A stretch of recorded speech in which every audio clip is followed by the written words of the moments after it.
আচ্ছা দেখেন, মেনুর কোন জিনিসটা, কোন একটা সাইটে যাওয়ার পর অনেকগুলো পেজ থাকে না, একটা পেজ থেকে আরেকটা পেজে যায় কিনা? আচ্ছা যেমন এই যে এইগুলো একটা মেনু, এটা এটা একটা মেনু বার, এটাও একটা মেনু। আচ্ছা কাজ করতেছে না কেন? নেম, এটা হচ্ছে একটা মেনু। সাপোজ এখানে ক্লিক করলে টিউটোরিয়ালসে চলে যাবে, এখানে ক্লিক করলে রেফারেন্সে চলে যাবে। এই যে বিষয়টা থাকে সকল ওয়েবসাইট যে মেনু বারটা থাকে না, হোম পেজ অ্যাবাউট পেজ থাকে কিনা, আরো বিভিন্ন টাইপের যে পেজ থাকে, সেই মেনু বারটা আমরা আজকে বানানোর ট্রাই করব। ক্লিয়ার? আচ্ছা কেটে দিতেছি। যখনই মনে রাখবেন যে মেনু বার তৈরি করতে হবে, এটা থাকে হচ্ছে ইউএল এর ভিতরে। কিসের ভিতরে? ইউএল এলআই দিয়ে তৈরি করতে হয়। তো আমরা একটা আগে ক্লাস নিতে পারি মেনু নামে, নিতে পারি, এটা না নিলেও কোনো সমস্যা হতো না, কিন্তু নিলাম। ওকে। আচ্ছা সব সময় থাকে কিসের মধ্যে থাকে? ইউএল এর ভিতরে। ইউএল এর ভিতরে থাকে এলআই। এলআই কয়টা থাকতে পারে? সাপোজ 5টা আইটেমের আপনি মেনু নেবেন। ওকে, নিলাম। এরপর থাকবে একটা এ, যেখানে ক্লিক ছাড়া তো অন্য কোনো পেজে যাবে না, যাবে? এ আসবে, এর ভিতরে এটা ফলস লিঙ্ক। কি? False link. আর এখানে আপনি লিখতে পারেন, সাপোজ আমি একটু শর্টকাটে নিয়ে আসতেছি, সাপোজ লিখলাম আমি হোম। ওকে, সবগুলো চলে আসবে। দেখেন ইউএল এর ভিতর এলআই, এল এর ভিতর এ, ফলস লিঙ্ক এটা। এটা শর্টকাটের মধ্যে যখন অনেকগুলো কিছু একটার ভিতর আরেকটা, তার ভিতর আরেকটা, তখন এইভাবে আনতে পারবেন আপনারা। ক্লিয়ার? একটু রিলোড দিই, বাই ডিফল্ট চলে আসছে। এইচটিএমএল মানেই তো ভাঙাচোরা, তাই না? এটা এখন আমরা সিএসএস দিয়ে অনেক সুন্দর করব। ক্লিয়ার? আচ্ছা এর জন্য কি কি করতে পারি দেখেন, এখানে এসে প্রথমত মেনু বারটাকে নিয়ে আসতে পারি, যেটা আমাদের লাগতে পারে। ওকে, অথবা মেনু বারটাকের মধ্যেও আমরা একটা ব্যাকগ্রাউন্ড কালার দিতেই পারি, পারি কিনা? ব্যাকগ্রাউন্ড কালার কি দিতে পারি? সাপোজ করে দিলাম হচ্ছে ব্ল্যাক। কি দিলাম? ব্ল্যাক। ব্যাকগ্রাউন্ড কালারটা ব্ল্যাক হয়ে গেল। ওকে, এই যে একটা মার্জিন পাচ্ছে, বলেন তো এটা কোথায় থেকে পাচ্ছে? ইউএল থেকে পাচ্ছে। এই বডি দিয়ে করে দিছি, এটা কোনটা? এটা পাচ্ছে ইউএল থেকে। এই তো আস্তে আস্তে কাজ করবো আর দেখবো কোথা থেকে কোনটা পাচ্ছে। ওকে, মেনুকে দিয়ে রাখলাম। এরপর ইউএল কে ধরেন, ইউএল কে ধরে রাখেন, এইটাকে বলে দেন মার্জিন, তোমার মার্জিন 0 হয়ে যাও। কার মার্জিন 0? ইউএল এর মার্জিন 0। দেখবেন যে এই মার্জিনটা চলে গেছে, চলে গেছে না? আচ্ছা এরপর আবার কি করতে পারি, এটার মধ্যে যদি কোনো প্যাডিং থাকে, প্যাডিং কিন্তু অবশ্যই আছে, প্যাডিংটা একটু পরে দেখাইতেছি। এবার ইউএল এর ভিতরে এলআই আছে না, এলআই কেও কিছু কিছু বলতে হবে। কোনটা? আমরা চাই যে এখানে যে ফুল স্টপ কিন্তু ছিল, ওইটা এই মানে এখান থেকে এটা আপাতত তুলে যদি দেই, বা এখান থেকে তুলে দিই, দেখেন তাহলে একটা ফুল স্টপ ছিল, ছিল না? এগুলো পাচ্ছে এলআই থেকে, আমরা দেখছি, সেটা জানি। এই টেবিলে এলআই থেকে ওটা পেয়ে যায়। একে বলে দিব list, sorry style. List style কি করে দিব? নান করে দিব, যে আমি কোনো লিস্ট স্টাইল চাই না। চলে গেছে। এই যে গ্যাপটুক, এটা কোথা থেকে পাচ্ছে? এটা পাচ্ছে এই যে এই ইউএল এর মধ্যে একটা বাই ডিফল্ট প্যাডিং পায়। ওকে, প্যাডিংটাকে আপনি 0 করে দিতে পারেন, মার্জিন প্যাডিং 0। ওকে, আচ্ছা রিলোড দেন, একদম চেপে গেছে, এই তো অবস্থা। ওকে, এবার আমি এখানে যে কালারটা দিতে চাইলাম, এই কালারটা দিয়ে দিলাম। ওকে, আচ্ছা এখন এই যে বিষয়গুলা, আমি একটু এই ফন্টটার ফন্ট ফ্যামিলিটা একটু চেঞ্জ করে নিই যাতে ভালো লাগে। এই জায়গাতেই দিয়ে দিতে পারি কোনটা? সেন্সিটিভ, যেটা এখানে বাই ডিফল্ট আছে। এই টেক্সট চলে আসছে। কোনটা? এটাতে যে ব্যাকগ্রাউন্ডে দিয়ে দিলাম, এই যে মেনুতে, মেনুর ভিতরে এটা আছে না, এটা মেনুর ভিতরে ব্যাকগ্রাউন্ড আছে, সেখানে দিয়ে দিছি। ওকে, আচ্ছা কোথায় বক্স? হ্যাঁ এটা এটা এটা এটা কি বক্স? এটা ব্যাকগ্রাউন্ড কালার দিছি, ব্যাকগ্রাউন্ড কালার। এই যে এই মেনু বারে ব্যাকগ্রাউন্ড কালার, সাপোজ এটা তুলে দিলাম, ওইটা আপনার ওই বক্স চলে যাবে। বক্স চলে গেছে, এটা ব্যাকগ্রাউন্ড কালার দিয়েছিলাম যাতে একটু সুন্দর লাগে। আচ্ছা এবার এই যে এখন এইখানে যে কালারটা পাচ্ছে বাই ডিফল্ট গ্রিন কালার, এটাকে কি কালার বলা হয়? কি কালার বলে? গ্রিন না? ব্লু। আচ্ছা এই ব্লু কালারটা যদি কোনো লিঙ্ক থাকে, সেটা যদি কোনো এ ট্যাগের মধ্যে থাকে, অটোমেটিক্যালি সেই কালারটা পেয়ে যায়। আচ্ছা এটা এখন আছে কিছুর ভিতরে, এগুলোর ভিতরে তো আছে নাকি?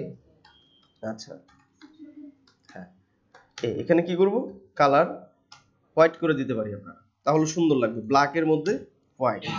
এই যে দেখেন চেঞ্জ হয়। আচ্ছা এরপর এই জায়গাতে এই একে আমরা আরো কিছু কথা বলতে হবে। কি কথা বলতে পারি আমরা? টেক্সট ডেকোরেশনটাকে নান করে দিতে পারি। টেক্সট ডেকোরেশন নান। ওকে, কেন নান করে দিলাম? এটা বাই ডিফল্ট থাকে, আমরা সেটা জানি। বুঝতে পারতেছি? এটা চলে গেল। আচ্ছা, এরপর ফন্ট সাইজটা যদি আমরা চাই একটু বাড়িয়ে দিতে পারি, পারি কিনা? ফন্ট সাইজ সাপোজ 18 পিক্সেল করে দিচ্ছি, বাড়তেছে? ওকে। আচ্ছা, এখানকার নামগুলো চেঞ্জ করতে হবে, হোম হোম ভালো লাগতেছে না, এটা হতে পারে অ্যাবাউট, এটা হতে পারে কি কন্ট্যাক্ট, আচ্ছা এটা হতে পারে ব্লগ, কন্ট্যাক্টটা সবার শেষে থাকে, ব্লগ। এটা হতে পারে কি সাপোজ সার্ভিসেস, হতে পারে কি, হ্যাঁ কমে, ও আচ্ছা আচ্ছা আচ্ছা, এখানে দিলাম কন্ট্যাক্ট, দিতে পারেন সমস্যা নেই, যে কোনো কিছু দিলেই কাজ করবে। কন্ট্রাক্ট আসছে।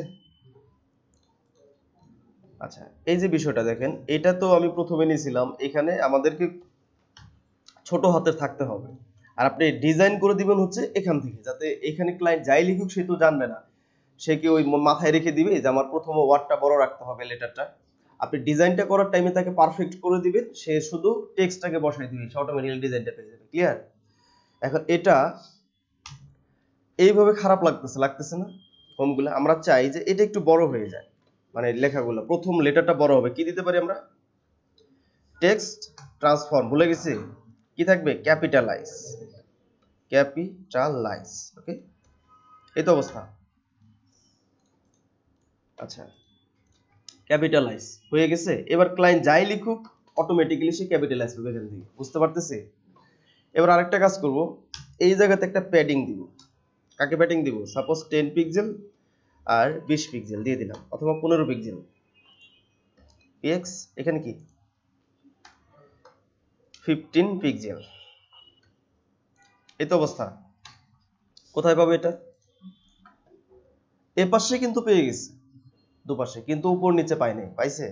এটা না পাওয়ার একটা কারণ আছে। তার আগে একটু কাজ করে এই জিনিসগুলোকে পাশাপাশি নিয়ে আসতে হবে না?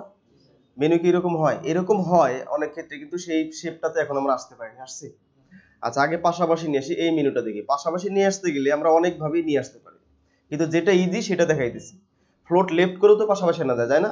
আচ্ছা, এই জায়গাতে আমরা ফ্লোট লেফটটা করবো না, একটু ইজিটা দেখি, এরপর ফ্লোট লেফট দিয়েও আপনারা শিখাও বা শিখতে পারবেন। কি লিখবো? Display inline block.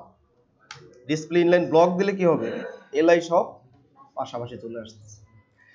সব সময় মেনু বানানোর সময় মনে রাখবেন, আপনি এলআই কে যদি ডিসপ্লে ইনলাইন ব্লক দেন, অবশ্যই ডিসপ্লে এ কে ডিসপ্লে ব্লক দিতে হবে। কি দিতে হবে? ডিসপ্লে কে দিবেন সব সময় ডিসপ্লে ব্লক। ওকে,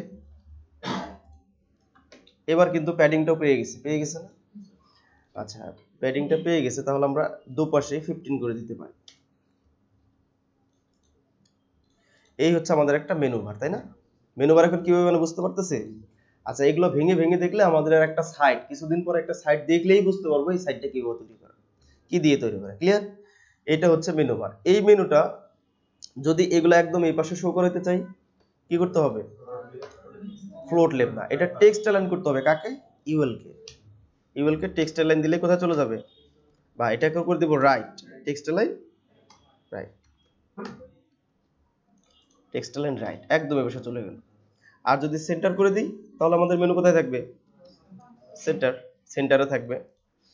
এই তো অবস্থা, এই তো অবস্থা নাকি? এটা হচ্ছে একটা আমাদের মেনু বার, মেনু বার, তাই না? আচ্ছা, এখন অনেক অনেক মেনু থাকে, যে সাপোজ হোম এবং সার্ভিসে আসলে এখানে লেখা থাকতে পারে কি কি সার্ভিস, হোভার করলে একটা মেনু বার নেমে আসবে, আসে না? এটা বানাইতে হবে না আমাদের? ক্লায়েন্ট তো চাইতে পারে যে সকল কিছু, হ্যাঁ ঠিক আছে ফাইন, কিন্তু যখনই সার্ভিসের উপরে কেউ মাউসটা রাখবে, সেখানে আরো কিছু আমরা কি কি টাইপের সার্ভিস দিব সেটার একটা মেনু বের হয়ে আসবে, করতে পারবো সেটা। ওকে, এই মেনুটা বুঝতে পারছিস নাকি? ওকে, ওই মেনুটা এখন তৈরি করি। কিভাবে তৈরি করব? কোথায়? এই যে সার্ভিস, সার্ভিসের এ যেখানে শেষ হয়ে গেছে, এখানে তাকে নামাই দিই, যেখানে এ শেষ হয়ে গেছে, বুঝতে পারতেছি? এই জায়গাতে আমাদেরকে আরেকবার নিতে হবে ইউএল, ইউএল এর ভিতরে, কারণ মেনু বানাইতে গেলে ইউএল এর নিতে হয়, আমরা জানি, নিতে হবে না আবার? ওটা তো আরেকটা মেনু হবে, তাই কিনা? ওকে, ইউএল এর ভিতরে এলাই এখানে দিয়ে দিতে পারেন আপনি, সাপোজ 5টাই দিলাম। এরপর এটার ভিতরে কি থাকবে আবার? একেও তো আবার ক্লিকটা করতে হবে, তারপর ফলস লিঙ্ক করে দিতে হবে, তাই না? ফলস লিঙ্ক কেন দিতে হবে? আমরা কোথাও লিঙ্কটা পাঠিয়ে দেন, এটাকে মানে এটার ভিতরে লিখতে পারেন suppose web design, web design লিখলাম, চলে আসছে। আচ্ছা, ওয়েব ডিজাইন কথাটা আসে নাই, না আসবে না তো। কারণ আমরা ইয়া করি না, এটা কোথায় নিতে হয়, সেকেন্ড ব্র্যাকেটের ভিতরে নিতে হয়, ওয়েব ডিজাইন। এই কথাটা লিখলাম। সাপোজ আমরা ওয়েব ডিজাইনের সার্ভিস প্রোভাইড করি আমাদের কোম্পানি, ক্লিয়ার? আচ্ছা এখন দেখেন ঘটনাটা কি ঘটতেছে, যখনই রিলোড দিবেন একটা প্রবলেম ঘটে গেছে। প্রবলেম করতেছে না? প্রবলেম করবে। এই প্রবলেমটা কেন হচ্ছে বলেন তো? না, ওভারফ্লো হিডেনের কারণে না। এই প্রবলেমটা এই কারণে হচ্ছে, আচ্ছা ওয়েব ডিজাইনই থাক, কোনো কিছু চেঞ্জ করবো না, এখানে হতে পারে ওয়ার্ডপ্রেস, এখানে হতে পারে কি গ্রাফিক্স ডিজাইন, আপনাদের কোম্পানি যে প্রোভাইড করতে পারে, কিন্তু এটা বাই ডিফল্ট আমি শুধুমাত্র লিখে দিলাম কি ওয়েব ডিজাইনই থাক, সমস্যা নাই। আচ্ছা বিষয়টা হচ্ছে আপনি যখন বলে দিচ্ছেন যে এই এলআই, কোন এলআই, এই এলআই ইউএল এর ভিতরে এলআই তুমি হয়ে যাবে float left, display inline block, এখানে কি বলে দিছি না ডিসপ্লে ইনলাইন ব্লক? খুব ভালোভাবে প্রবলেমটাকে খেয়াল করো। এই জন্য সে ভাবতেছে যে ইউএল এর ভিতরে যত এলআই আছে সকলগুলো কি হবে, ডিসপ্লে ইনলাইন ব্লক হয়ে যাবে। কেন হচ্ছে, এটার ভিতরে এই ইউএলটা আছে, এটার ভিতরে তো আবার এই এলআইটা আছে, তাহলে কি ঘটলো, এটার ভিতরে তো এই এল গুলা ধরতেছে কিনা, তাই ঘটতেছে না? যারা একদম বিগিনার ভালোভাবে দেখেন, এটার ভিতরে ইউএলটা আছে কিনা, তার ভিতরে কিন্তু আবার এলআইটা আছে, তার মানে এটার ভিতরে তো এলআইটা আছে, যদি এটা আমরা বাদ দিই কল করা যায় না এইভাবে। এখন যখন আপনি কাজ করতেছেন প্রোগ্রামও ঠিক সেভাবেই চিনে ফেলতেছে তাকে, সে ভাবতেছে আমাদের এইখানে ডিসপ্লে ইনলাইন করা ব্লক, তার মানে আমরা যতগুলো এলআই আছে সবাই আমরা ডিসপ্লে ইনলাইন ব্লক হয়ে যাবে। এটাকে স্টপ করে দিতে হবে না? এখন ঠিক এইভাবে এটা কয়েকভাবে করা যাবে, একটা কাজ বেশ কয়েকভাবে করা যায়। আপনি এই জায়গাতে আবার লিখতে পারেন ইউএল এর ভিতর এলআই, তার ভিতর এলআই, অথবা একদম ইউএল এর ভিতর এলআই তার ভিতরের এলআই, এটাকে তুমি তোমার ডিসপ্লে ব্লক থাকবা, ডিসপ্লে ব্লক থাকবা, তাহলে দেখবেন কি আবার আরেকটা প্রবলেম ক্রিয়েট হবে। এগুলো সবাইকে নিয়ে সে নেমে গেল নিচে, নেমে গেল না? আচ্ছা প্রবলেম ক্রিয়েট হয়েছে, কিন্তু আবার আরেকটা কথা চিন্তা করলে প্রবলেম ক্রিয়েট হয় নাই। আবার কেন হয় নাই, এটা তো আমরা এইভাবে চাইবো না, এটা ঠিকই আছে, কিন্তু এটা যখন আমরা হোভার করব তখন সেইখানে আসবে, তাই না? আচ্ছা আমরা এই ইউএলটাকে বোঝার জন্য একটা ব্যাকগ্রাউন্ড কালার দিয়ে রাখতে পারি, যাতে দেখেন কি হয়, কি ঘটে। কোথায়, ইউএল এর ভিতরে এই ইউএল, এটা কি করতে পারে, একটা ব্যাকগ্রাউন্ড কালার দিতে পারে। এটার ব্যাকগ্রাউন্ড কালারও আমরা করে দিতে পারি, সাপোজ ব্ল্যাকই করে দিই। কোথায়, আচ্ছা ব্ল্যাক, না না একটু ব্যাপার আছে, এটা দেখানোর জন্য আর কি, একটু পরে আচ্ছা প্রথমে তাহলে এটাকে তুলে দিই, তাহলে পরে বুঝলে আরো বেশি ক্লিয়ার হবে। ওকে, কেটে দিলাম, কিছু নাই। এখন এই প্রবলেমটাকে ঠিক করতে হবে না, প্রবলেমটা ঠিক করতে হবে, তাই কিনা?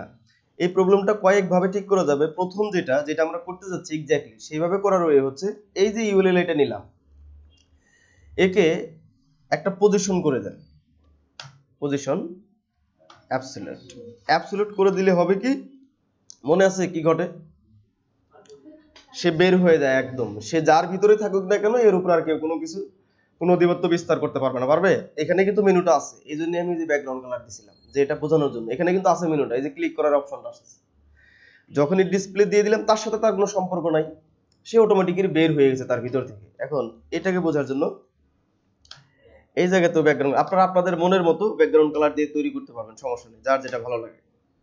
এটাকে দেখেন, এবার বুঝতে পারবেন ঠিক এটা আসে। এবার এই জন্য ব্যাকগ্রাউন্ড কালার দিয়েছিলাম, যাতে আমরা জিনিসটা বুঝতে পারি। এখন আমরা তো এটা কোনো সাইটে কি এরকম কোনো মেনু জীবনে দেখছেন যে এরকম মানে সাব মেনু বের হওয়াই থাকে? দেখি না, হয়তো বা থাকে ক্লিক করলে নামবে, আর না হলে থাকবে যে হোভার করলে এরপরে নামবে। আমরা কিন্তু কাজ করতেছি এখন, ওই প্রোগ্রামটা আমরা বানাবো, ক্লিয়ার? যে যখন হোভার করব তখনই আসবে, আদারওয়াইজ আসবে না। বুঝতে পারতেছি? আচ্ছা এই কাজটা ঠিক এইভাবে করতে পারি। এই যে ইউএলএলআই আছে, ঠিক এইটাই তো নাকি, আমরা এই ইউএলটাকে এখন আরেকটা কাজ করতে পারি, বলে দিতে পারি তোমার ডিসপ্লে নান হয়ে যাও। কোনো কিছুর যদি অস্তিত্ব আমরা উধাও করে দিতে চাই, কি লিখতে পারি, ডিসপ্লে নান, সে কিন্তু এখন চলে যাবে না? উধাও, আর কিছু নাই। এখন উধাও তো করলাম, এখন করব কি, যে যখন হোভারটা করব তখন সে আসবে। একদম ইজি না? কিভাবে করবো সেটা, কাকে হোভার করব, ইউএল এর ভিতর যে এলআই আছে তাকে যখন হোভার করব এরপরে সে মেনুটা বের হবে। বুঝতে পারতেছি? এখন কোথায় আছে সে, ইউএল এর ভিতর এলআই। আচ্ছা এই যেটা এখান থেকে যে কোনো জায়গাতে লিখলেই হবে, সমস্যা নাই। আমি যাতে ইউএল এর এলআই নিচে আছে এইভাবে লিখতে পারি, ইউএল এর ভিতর এলআই, এটাকে ধরেন ইউএল এর ভিতর এলআই, একে হোভার করলে এর ভিতরে এর ভিতরে যে এলআইটা আছে, ইউএল কে হ্যাঁ ইউএল কে ডিসপ্লে রান করছে, কিন্তু ইউএল এর এলআই এর ভিতরে তো সে আছে, তাই কি না? এর ভিতরে যে ইউএলটা আছে সে হবে কি ডিসপ্লে আবার ব্লক হয়ে যাবে। ডিসপ্লে ব্লক মানে কি আবার তার অস্তিত্ব ফিরে পাইলো। বুঝতে পারতেছি? একটু খেয়াল করেন, একদম টেকিজিল। এখানে থাকবে না, এখানে থাকবে না, আমরা তো বানাই নাই। এখানে যাবেন, এখানে গেলে সে চলে আসবে। সাব মেনু তৈরি করতে পারতেছি? এটা হচ্ছে সাব মেনু, এইভাবে তৈরি করতে হয়। ক্লিয়ার? এখানে তো থাকবে না। এখন আপনার যদি প্রয়োজন হয়, আচ্ছা এখানে যদি কিছু থাকে সেখানে আসলে যখন এখানে ওর করে এটা বের হবে, একসাথে কি 4-5টা মাউস যেখানে আসবে, কেউ যে কোনো একটা জায়গায় তো তাকে থাকতে হবে। এই জন্য অনেকজন এই ভুলটা ভাবে যে যদি আবার এটার মধ্যে নামে তখন তাহলে আলাদাভাবে করতে হবে। না, আলাদাভাবে করার দরকার না, এটার মধ্যে দিয়ে দিলেই তো সে পেয়ে যাচ্ছে। যাচ্ছে কিনা? যখন এখানে হোভার করা অবস্থায় এই মাউস নিয়ে আবার এখানে হোভার করা যাবে? যাবে না। কিন্তু এই জন্য আপনি একটা বানাই দিলেই, তাহলে কি সাব মেনু সহ আমরা বানাইতে পারি কিনা? ওকে। আচ্ছা, আরো এই সাব মেনুর ভিতরে এটার কালার চেঞ্জ করা যাবে, এটার কালার সকল কিছু করতে পারবেন। আগে দেখবেন যে এতটুকু বানাইতে পারতেছেন কিনা। এরপরে আর একটু অ্যাডভান্সে যায়। এরপরে এইখানে আসার পরে এই জায়গাতে আরেকটা মেনু আসতে পারে কিনা? এটা যে বুঝে থাকতেছেন সেটাও করতে পারবেন। ওকে। এখানে আসার পর সাপোজ এই ওয়েব ডিজাইনে কেউ ক্লিক করবে, এইদিকে মানে ক্লিক করবে না, এখানে যখন আসবে আরেকটা মেনু বের হয়ে আসবে। এই জায়গাতে কি হবে? আরেকটা মেনু বের হবে। আচ্ছা দেখাবো এটা করে। আচ্ছা তাহলে এটা সাপোজ এই ওয়েব ডিজাইনের ভিতরে এখানে লিখতে পারি আমরা গ্রাফিক্স ডিজাইন, গ্রাফিক্স ডিজাইন, এই কথাটা লিখতে পারি আমরা। দেখুন তো স্পেলিং ঠিক আছে কি গ্রাফিক্সের? আচ্ছা, এই যখন কেউ গ্রাফিক্স ডিজাইনে এই জায়গাতে যখন কেউ হোভার করবে, এই পাশে আরেকটা মেনু বের হয়ে আসবে। ওকে। এটা করার জন্য এই গ্রাফিক ডিজাইনের ওই যে রুলস একটাই, এখানে আবার এই জায়গাতে, আচ্ছা এই জায়গাতে আবার কি করব, আবার ইউএল এর ভিতরে আবার এলআই কতগুলো হবে? 5টা নিলাম, 5টা করি। ওকে। তারপরে এরপরে কোনটা? False link. তাই তো করতে হবে নাকি? আপনার মাথায় রাখতে হবে মেনু বানাইতে গেলে আপনাকে এই প্রসেসটা আসতে হবে, ইউএল এর ভিতরে এসে থাকে। এই জন্য এটার মধ্যে হোভার করলে আরেকটা মেনু বের হবে, তাকেও তো একটা মেনু কিনা। ওকে। এখানে লিখতে পারেন আপনি সাপোজ লোগো ডিজাইন, হ্যাঁ হতে পারে লোগো ডিজাইন, অথবা ব্রোশিওর ডিজাইন অথবা ফ্লায়ার ডিজাইন, যে কোনো কিছু হতেই পারে কিনা? এটা নিলাম আর কি।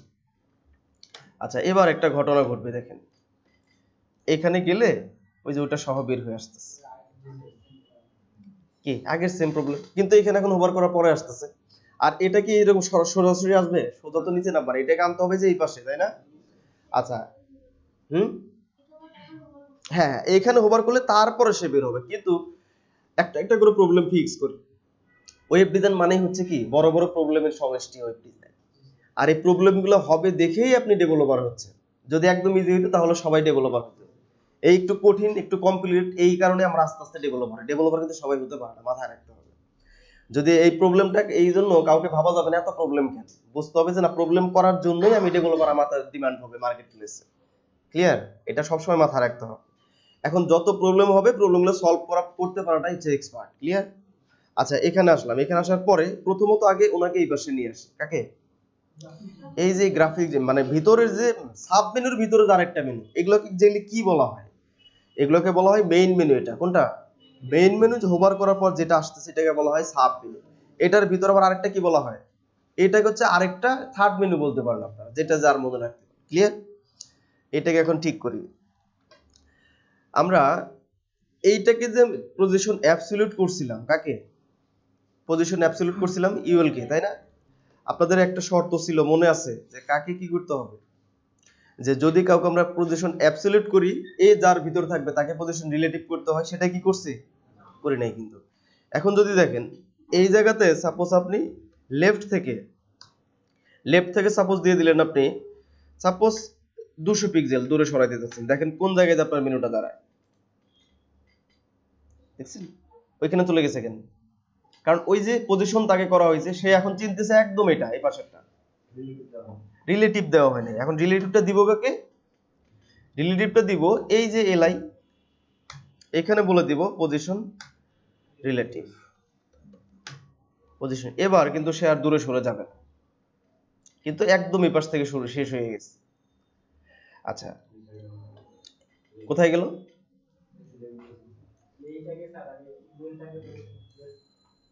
হুম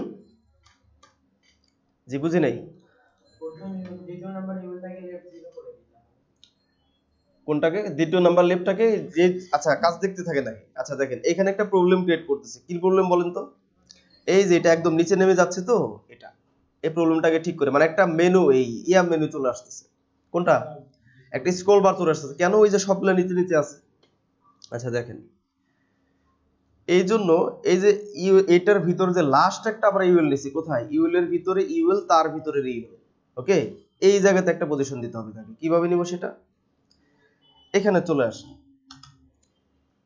ইউএল এর ভিতরে ইউএল তার ভিতরে ইউএল ওকে জিজ্ঞেস তাহলে কি করব আমরা ইউএল এর ভিতর ইউএল তার ভিতরে ইউএল কোনটা একদম এটা এই যে এটা এই সমস্যা করতেছে না প্রথম প্রবলেম করতেছে ওইটা সে একদম নিচে নিচে চলে আসছে আমরা সেটা চাইনি আমরা চাইছি কি আমরা এই পাশে তাকে নিয়ে আসব সেই পাশে শো করবে এই জন্য ওনাকে একটা পজিশন দিয়ে দিই কি দিব পজিশন আচ্ছা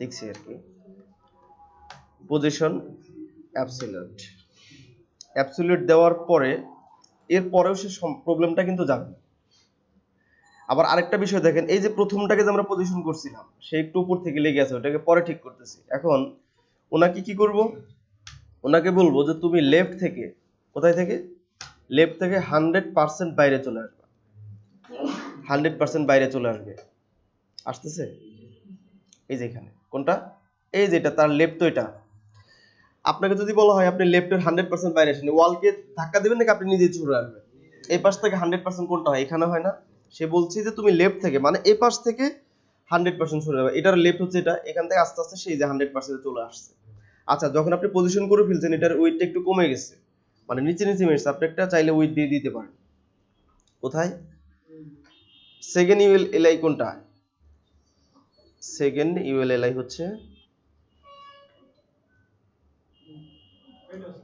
কোনটা সেকেন্ড ইউএল এলআই এটা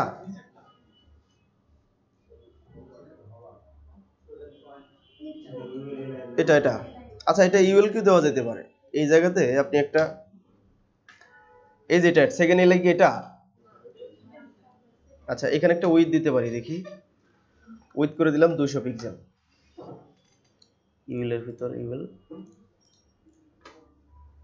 ঠিক আছে একটু বড় করে নিলাম এটা পজিশন দেওয়ার কারণে ওয়ার্ডগুলো একদম চেপে গেছিল এখন চলে আসছে আচ্ছা এখন কি হইতেছে আমরা তো এটাকে আবার আগে চাই না চাই এটা যখন এখানে আসবো এখানে যখন আসবো এরপরে আসবো তাই কিনা আচ্ছা এই জন্য ঠিক এই জায়গাতে আবার দেখেন এটা একদম নিচে নেমে গেছে আমি তাই এটা এই বরাবর থাকুক তাই কিনা এই সোজা থাকবে এখন তো মনে হচ্ছে এখান থেকে বের হচ্ছে আচ্ছা এই জন্য আবার এই জায়গাতে আরেকটা কাজ করতে হবে তাকে সে হবে কি বটম থেকে অথবা টপ থেকে 0 হবে বটম থেকে অথবা টপ থেকে 0 হবে তাহলে দেখবেন একটু সে উপরে উঠে যাবে এসে এবার বোঝা যায় এখান থেকে বের হচ্ছে ক্লিয়ার আর এই যে এই জিনিসটা একে নামাই দেব উপর থেকে টপ থেকে তাকে 0 করে দিব কোনটাকে প্রথম যেটাকে পজিশন করছি কই নিচে দেখি প্রথম এই যেটা এই জায়গাতে তাকে টপ থেকে 0 করে দিব না টপ থেকে 100% করে দিব টপ থেকে 100% তাহলে সে উপর থেকে নিচে নেমে আসবে এখন এখানে যখন আসবো তারপরে এখানে ওভার করতেছি ক্লিয়ার আচ্ছা এটা একটা প্রবলেম না এখন আমরা তো এটা দেখতে চাচ্ছি না যখন এখানে আসবো তারপরেই তো সে করবে নাকি এটা ফিক্স কি করতে পারবেন উনি বলেন তো আপনার নাম জানো কি হ্যাঁ কিভাবে করতে পারি এটার ভিতরে আবার ব্যবহার করব আচ্ছা বকুল সাহেব কিভাবে করতে হবে এটা হুম 3 নাম্বার ইউএলটাকে ডিসপ্লে না করি পরে 2 নাম্বারের যে এলাকাটাকে ব্যবহার করতে আবার 3 নাম্বারের ইউএলটা ডিসপ্লে করা হবে তাই অনেক অনেক কোড লিখতে হবে তাই না আসলে একটা কাজ বিভিন্ন জন বিভিন্নভাবে করতে পারে যখন প্রবলেম হয় সে আবার তার ইচ্ছা মতো ফিক্স করা ট্রাই করবে তাই না এটা একটা কাজ করলে এটা চলে আসবে CSS3 এর একটা প্রপার্টি ইউজ করলে বুঝতে পারতেছি CSS প্রপার্টি 3টা কি ঠিক এই জায়গাতে চলে আসেন কোথায় আমরা প্রথমত কাকে ডিসপ্লে করছিলাম আমরা প্রথমত কাকে ডিসপ্লে নান করছিলাম কোথায় একটু উপরে যাই আচ্ছা দেখি প্রথম দুই নম্বরে এই জায়গাতে জাস্ট একটা গেটার দেন বসাই দেন, প্রবলেম সলভ। একটা কোড লিখে ক্লিয়ার, কাজ করে? অনেক অনেক কোড ছিল না, একটা শুধুমাত্র ইয়া বসাই দিলাম, তাহলে প্রবলেম ফিক্স। এটা থেকে কাজটা কি হলো? আচ্ছা এটার কাজটা হলো কি, এটা CSS3 এর একটা আগে ছিল না, CSS3 এটার মানে উনাকে যদি বলি আপনার পিছনের একজন দাঁড়ান, তাহলে হয়তোবা সবাই দাঁড়াতে পারে, পারে কিনা? ওনাকে যদি বলা হয় সাপোজ এপাশ থেকে যদি ওই আপুকে বলা হয় আপনার সাইডে লেফটে বা পিছনে যে আছে দাঁড়ান, তাহলে সবাইকে ধরে নিতে পারেন, আমিও তো হতে পারে, উনিও হতে পারে, উনিও হতে পারে, উনিও হতে পারে কিনা? আর আপুকে যদি বলি আপনার ইমিডিয়েট আপনার লাইনের পরের লাইনে যে আছে সে শুধু দাঁড়াবে, তাহলে কি উনিই দাঁড়াবে শুধু? এই চিহ্নটা হচ্ছে এটা যে এর ভিতরে প্রথমত কি আছে, যা আমার ভিতরেই কি আছে, এই কাজটা হচ্ছে সেটা। দেখেন ইউএল এর ভিতরে, এটা হলো ইমিডিয়েট ভিতরে, এই ইউএল এর ভিতরেই কি আছে এটা আছে না, তাকে ধরা হয়েছে যে এটার ভিতরেই কি। বুঝতে পারছেন সবাই? কে কে বুঝেন না এই বিষয়টা, এই প্রপার্টিটা? আপনি, আমি যদি বলি আপনাকে যে আপনার পিছনে কেউ একজন দাঁড়াবে, তাহলে ওই যে উনি দাঁড়াইতে পারে, কি জানো ভাইয়ের নাম? প্রশান্ত ভাই দাঁড়াইতে পারে। যদি বলি যে আপুর আপনার নাম কি, নোভা আপুর পিছনে দাঁড়ান, তা উনি দাঁড়াইতে পারে, সবাই ভাববে কি আমাকেই তো বলা হচ্ছে, বা কনফিউজ হয়ে যাবে, যাবে কিনা? কিন্তু যদি বলে দিই আপনার পরের লাইনে যে আছে শুধু সে দাঁড়াবে, তাহলে তো শুধু সেই দাঁড়াবে। আচ্ছা এই জায়গাতে যখন আমি বলছি এই চিহ্নটা দিছি, যে বলতেছি তাকে এই ইউএল এর পরে যে আছে, এই ইউএল এর পরে যে ইউএলটা আছে এর ভিতরে, সে হবে ডিসপ্লে ব্লক।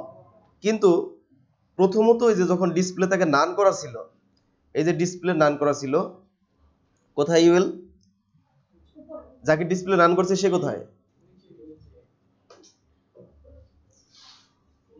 আচ্ছা ওনাকে একটু ক্লিয়ার করে, ডিসপ্লে ব্লক, তারপর ডিসপ্লে ব্লক, ডিসপ্লে রান করা হয়েছে না একটা, সেটা কই? আচ্ছা মাউসটা ইয়া করতেছে না।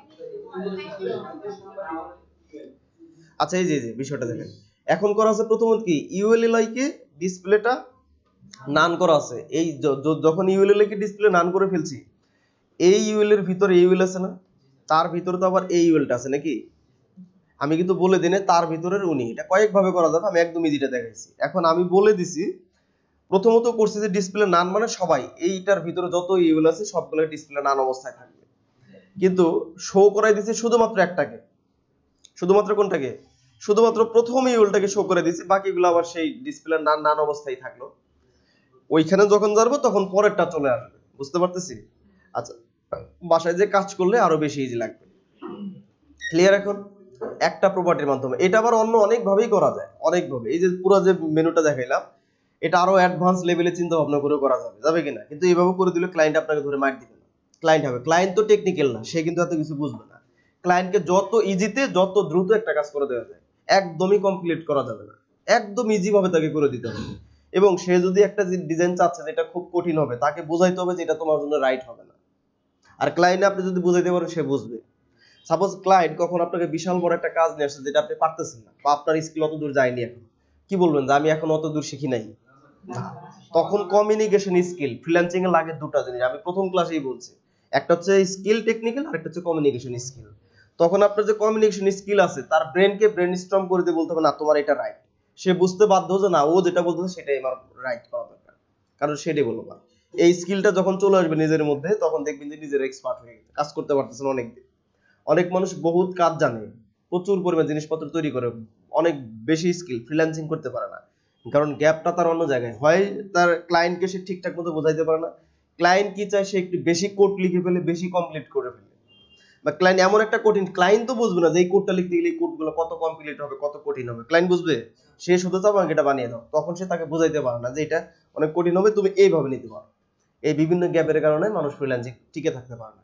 এগুলো আস্তে আস্তে আপনাদের ঠিক হয়ে যাবে। ওকে, আচ্ছা।